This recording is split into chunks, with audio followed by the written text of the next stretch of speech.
What did I read last week? Do-do-do-do. What did Comics Kid 2099 read last week? Last week I read quite a bit of stuff. Starting off, I read Godzilla, the Half-Century War by James Stokoi. I hope that that's how you pronounce his name. This is one of my favorite Godzilla stories now. I really like this quite a bit. The premise is very simple. You've got Godzilla, who first appears in 1955, and then this is a 5-issue miniseries that follows a couple of Japanese soldiers throughout 50 years trying to hunt down Godzilla. And each issue is a different decade. We skip the 1990s, and we get to see these guys constantly trying and failing to hunt down and destroy Godzilla. And it's really interesting. I love the artwork here. It feels like it's like 70% inspired by American comic books and like 30% inspired by anime and manga. I don't know if these influences are actually part of this guy, what influenced him, but it feels like he's kind of drawing on some anime and manga, like the very exaggerated facial expressions that sometimes you'll see in certain anime and manga. But I like that this story tries to have an explanation for why there are so many monsters who are awakening in the 20th century, and I like that it has an explanation for why we have several alien monsters who show up in the Godzilla franchise.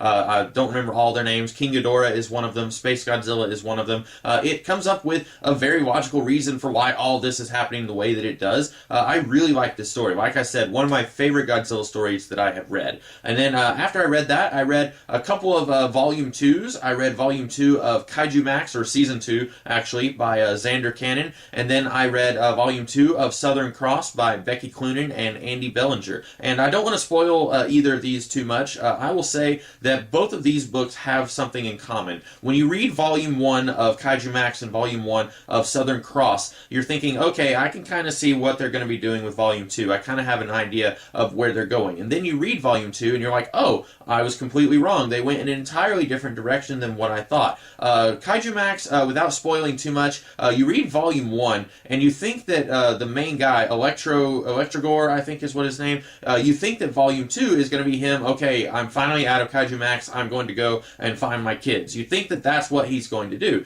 And then Volume 2, you don't follow him nearly as much as it seems like you did in Volume 1.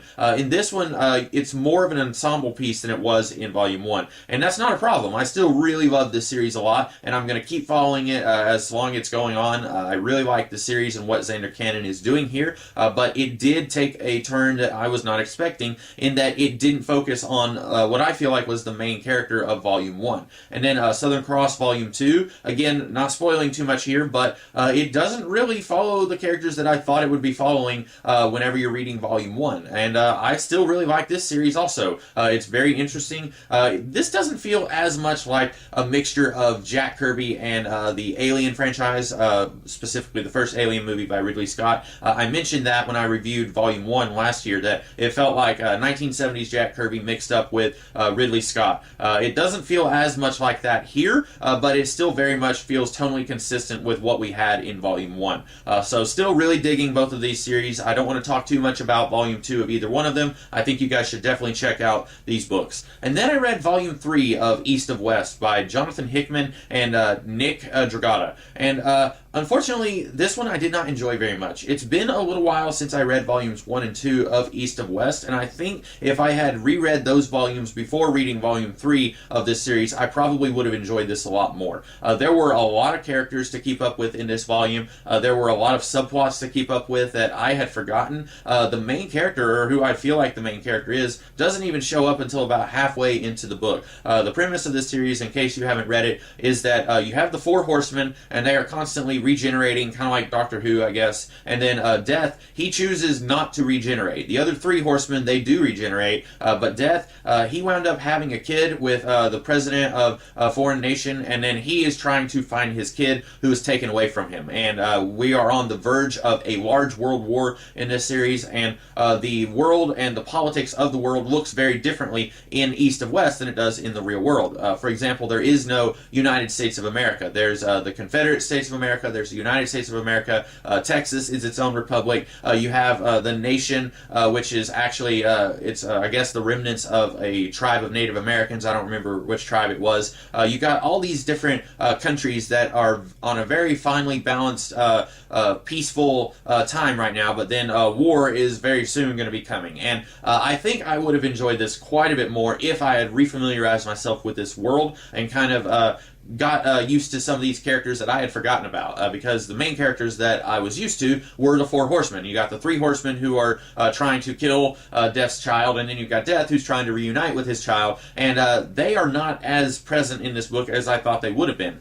So I think this is not necessarily a bad book. I really love Nick Dragata's art, like I always have, and I still really like the writing here. I just think I would have liked this quite a bit more if I had refamiliarized myself with volumes 1 and 2. And then after that, I read Atomic Robo Volume 2. I do not remember the name of this volume, but this one is almost entirely set in World War II. Volume 1 was set in the present day, and when I talked about that volume before, I mentioned, and several other people have mentioned this also, that Atomic Robo is very similar to Hellboy. Basically, the only difference is that instead of a half-demon who was summoned to Earth in the 1940s, it's a robot who has very similar adventures to Hellboy. And this one feels even more like Hellboy than Volume 1 did because it's mostly set in World War II. And that's not necessarily a bad thing. Long time ago, I wasn't really a big fan of Hellboy. I don't think that I really got it, but reading through Hellboy last year, I enjoyed it quite a bit more, and I like this book quite a bit also. And even though it is very similar to the series of Hellboy and the world of Hellboy, I do feel like Robo is a very different kind of character than Hellboy was. Hellboy almost felt like he was very jaded and just bored with everything he was doing. Like,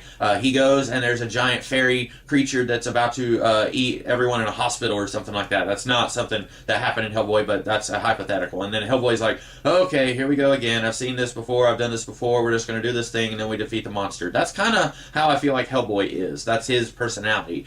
With Robo, he doesn't feel quite as jaded as Hellboy does, and maybe that's because in this volume, he's only about 20 or 30 years old. This is in the middle of the 1940s, and he was created sometime in the 1920s by Nikola Tesla. And he feels like a different kind of character than Hellboy does, while the world still feels very reminiscent of the world of Hellboy. And like I said, I don't think that's a bad thing. I think that the world of Hellboy is a very creative and interesting world, very unique. You don't see many different landscapes like that in the world of comics, so I think for another series to be heavily influenced by that while not doing the exact same thing, I don't think that that's a problem. I like this book quite a bit, and this is completely standalone. You do not have to read Volume 1 if you want to read a World War II story where a robot is fighting Nazis, and that's what you'll be getting here.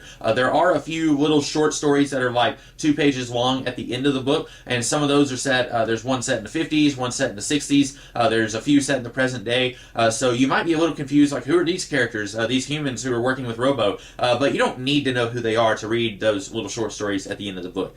So I really like this one, and I will be continuing reading Atomic Robo as well.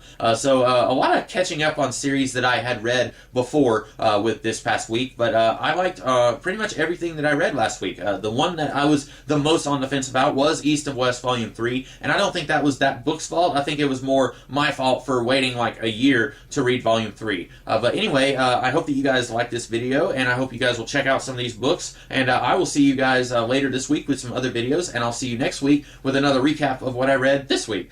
So in the meantime, you guys have a great rest of the day. Catch you later.